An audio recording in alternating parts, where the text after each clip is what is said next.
عن انس بن مالک رضی اللہ تعالی عنہ قال قال رسول اللہ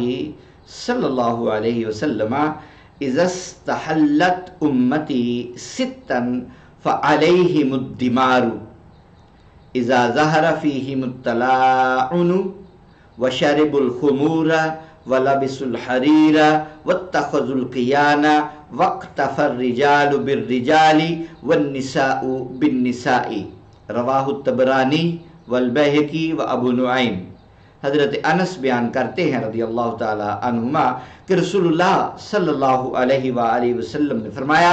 جب میری امت 6 چیزوں کو حلال سمجھنے لگے گی تو ان پر تباہی نازل ہوگی۔ جب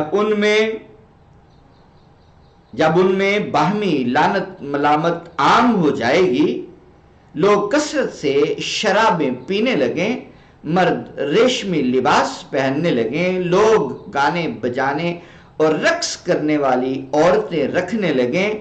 مرد مردوں سے اور عورت عورتوں سے جنسی لذت حاصل کرنے لگیں،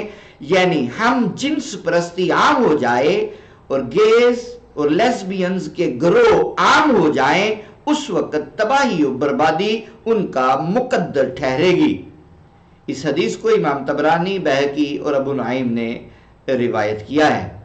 اپنے ارد گرد نظر دوڑائیں، ہم کس معاشرے میں ہیں اور یہ آخری زمانہ ہی ہے۔